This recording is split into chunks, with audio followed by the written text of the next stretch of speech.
1960년대 서울의 집에 대해서 한번 얘기를 해보도록 하겠습니다. 요즘에도 서울의 집값이나 서울의 방은 굉장히 심각한 사회적 문제잖아요. 맞아요. 흑수저 청년들은 서울에서 더 이상 버틸 수가 없다라고 얘기하기도 하고, 서울에 막 올라온 청년들은 서울에서 방이나 집을 구할 수가 없다라고 얘기를 많이 합니다. 그래서 그게 세대 갈등이 돼서 번지기도 하고 여러 가지 사회적인 문제를 낳고 있는데요. 이런 문제들의 시작이 1960년대에 시작되었다고 할 수가 있습니다. 그때부터 서울에 내 집 마련하는 게 어려웠던 거예요, 교수님? 그러니까요. 아, 그렇죠. 지금 아주 거의 어려웠죠. 꿈이잖아요. 인생의 목표 막 이런 건데. 예. 1960년대에는 내 집 마련은커녕 내 방 한 칸을 마련하는 것도 굉장히 어려웠거든요. 보통 한국 사회에서는 도시화나 산업화 시작되는 시기라고들 얘기를 합니다. 근데 이 시기의 가장 큰 특징은 서울 인구가 정말 기하급수적으로 늘어난다는 데 있습니다.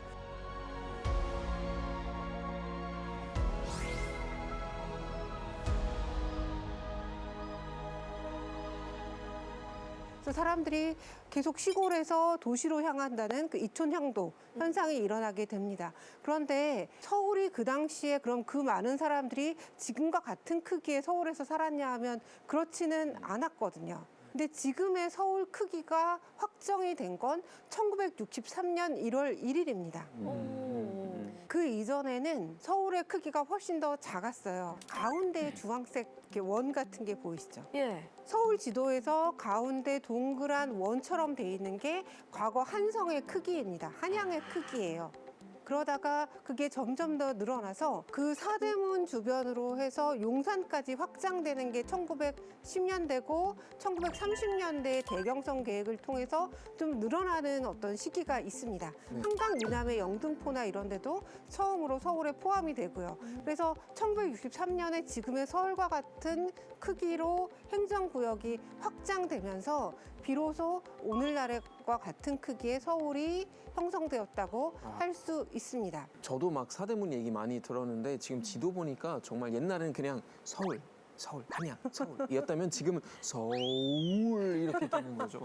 네, 그런 예, 것 같아요. 굉장히 실감나게 표현을 해주셨는데요. 네. 1966년에 서울 인구가 한 365만 명 정도가 되는데 지금으로 따지면 한 3분의 1 정도밖에 안 되는 서울의 인구지만 진짜 서울이라고 사람들이 간주하는 크기가 아주 작은 원에 불과했던 시기였기 때문에 그 안에 365만 명이 다 몰려 들어가 있다고 생각을 해보세요. 밀도가 진짜 빽빽하겠는데요? 그렇죠. 그래서 서울의 인구 밀도는 아마 그때 체감이 아마 더 오히려 높았다고 할 수가 있을 거예요.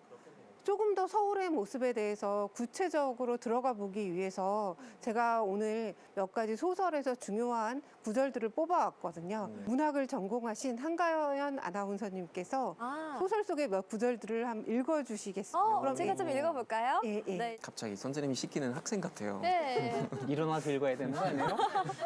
학창 시절 생각이 나는. 서울에서 태어나 서울에 살고 있거나 친척이나 친지의 집에 기류개를 붙여 들어온 사람들은 이 도시의 자랑스러운 시민이 될 작은 소질을 얻는 것이 얼마나 어려운 일인가를 알지 못한다.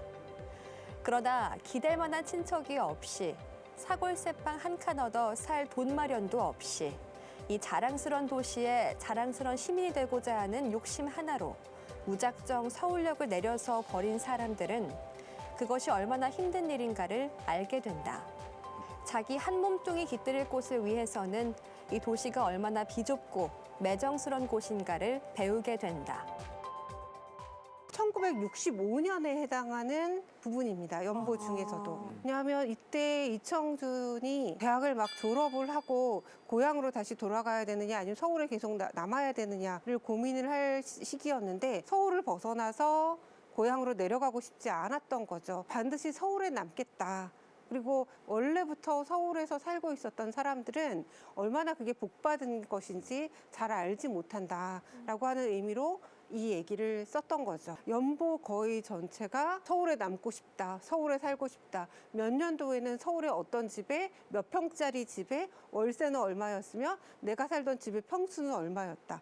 이런 것만 거의 기록한 연보입니다. 우와. 그래서 이청순이 굉장히 유명하고 훌륭한 작가이지만 이런 고민을 하는 것은 지금의 젊은 세대랑 별로 다를 바가 없죠. 그러네요, 진짜. 아니 제 친구의 고민하고 되게 비슷한 것 같아요. 지방에서 올라온 이 대학 동기들이 서울에서 살고 싶다. 이 정도 돈이면 어디에서 살 수 있고 얼만큼의 집을 얻을 수 있고 하는 고민들이 담겨 있는 것 같은 느낌이 들었어요. 이 당시에 서울에 실제로 올라왔던 사람들의 그런 상황이 어떠했는가에 대해서 조금 더 얘기를 해보자면 당시에 서울에 1년에 거의 10만 명, 20만 명씩 올라오던 시기인데 그 사람들이 다 뚜렷한 어떤 거주할 곳 이런 게 다 마련된 상태는 아니었어요. 그래서 서울에 가면 일자리가 있고 거기 가면 어떻게든 나와 내 가족들을 먹여 살릴 수 있으리라 라고 생각하면서 서울에 올라오게 되는 거죠. 그런데 그런 경제적인 이유만이 전부인 게 아니라 서울에 가면 내가 좀 더 뭔가 자유롭게 살 수 있을 거야. 그리고 내가 지금까지 발굴하지 못한 어떤 가능성들을 서울에 가면 더 개척할 수 있을 거야. 이런 생각을 가지고 서울에 오게 됩니다. 서울에서만 누릴 수 있는 여러 문화적인 혜택들을 누리기 위해서 사람들이 서울 순회를 하기도 하고 여러 행동들을 합니다. 그런 점들이 서울을 다룬 여러 소설들에 잘 나타나 있습니다. 근데 그 말씀은 뒤집어 이야기하면 서울로 올라오지 않으면 일자리가 없다. 또는 가족들을 제대로 부양할 수 없다라고 하는 이런 절박한 사정이 기본적으로 밑바탕에 깔려 있고 그런 상황에서 도시는 나에게 어떤 가능성을 줄 거야라는 이런 희망도 있고 이 두 가지가 모두 있다는 말씀이죠. 예, 그렇죠. 당시 소설들이 이것들을 많이 재현을 해놨는데요. 아는 친구의 집으로 가는 경우도 많았고 친척 집으로 가기도 하고요. 근데 그런 기회를 모두 다 또 가지고 있는 것만은 아니잖아요. 그런 사람들은 빈 땅에 판자촌을 짓게 됩니다. 반자촌. 그 판잣집은 당시 이름으로는 무허가 불량주택이라고 불렸어요. 주로 어디에다 짓는가 하면 산기슭 또는 하천변 내지는 철도역 주변입니다. 왜냐하면 주로 공유지여서 주인 없는 땅이기 때문에 그렇게 짓습니다. 근데 비 오고 태풍 오면은 하천 주변이나 산기슭 이런 데 너무 위험하지 않을까요? 그렇지만 이미 주인이 있는 땅에 들어가서 지으면 언제든지 또 철거가 될 수 있는 거잖아요. 오늘 내가 이 집에서 잤는데 내일 뭐 일하러 나갔다 들어와 보면 불법으로 지은 집이라고 집이 그냥 없어져 있을 수도 있어요. 예, 천변, 그러니까 하천, 청계천 주변이나 여러 가지 기관 시설을 만들기 위해서 보통 국유지나 공유지로 남아 있는 경우가 많아요. 그래서 그런 땅들에 사람들이 들어가서 임시로 판잣집을 짓고 살곤 하는 거죠. 판자촌이 여기저기 형성이 되는데 우리가 사실 익숙하게 많이 아는 동네예요. 1963년에 서울이 새로 된 지역들, 그런 곳이 바로 신림동, 봉천동 이런 곳입니다. 그리고 강북 쪽으로 올라가면 상계동, 미아동 이런 곳들이 그런 그때 당시에 형성된 판자촌이라고 할 수 있겠습니다. 저런 데를 나중에 달동네라고 불렀어요. 네. 궁금한 게 교수님 그러면은 그 반자집 이제 짓잖아요. 그래 좁고 사실 되게 좀 안정하진 않고 몇 명에서 같이 엄청 좁은 땅에서 살았을 것 같아요. 굉장히 좋은 질문입니다. 그 질문에 답변을 드리기 위해서 다시 한가연 아나운서께서 새로운 작품을 한번 읽어주셔야 되겠습니다. 답변해 주세요. 내가 들어있던 집은 판자를 얽어서 만든 형편없이 작은 집이었지만 방은 5개나 되었다. 따라서 겨우 한두 사람이 들어가 누우면 꽉 차버리는 방들이란 건 말할 필요도 없다.